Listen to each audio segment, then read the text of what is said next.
Merci, Monsieur le Président. Monsieur le Ministre, chers collègues, alors peut-être que je suis un peu trop ambitieuse, mais je trouve ça assez regrettable, Monsieur Séjourné, de ne pas avoir l'équipe complète chargée des affaires étrangères afin de pouvoir interroger réellement notre politique extérieure.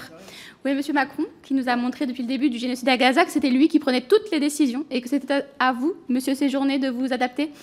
Ah oui, c'est vrai, il n'a pas le droit d'être là.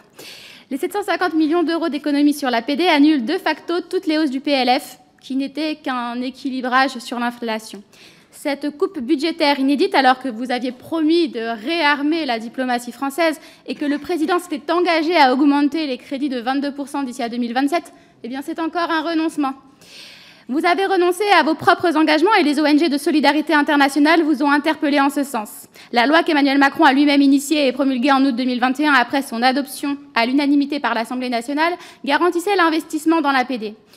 Bon, une autre époque où vous n'aviez pas complètement renoncé à la diplomatie française. C'est ce que dénoncent plus d'une cinquantaine d'organisations dans un communiqué de la coordination sud de la solidarité internationale qui vont subir de plein fouet ces coupes budgétaires.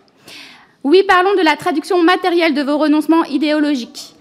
La diplomatie macroniste de l'Europe de l'Est au Moyen-Orient, c'est la diplomatie de la guerre.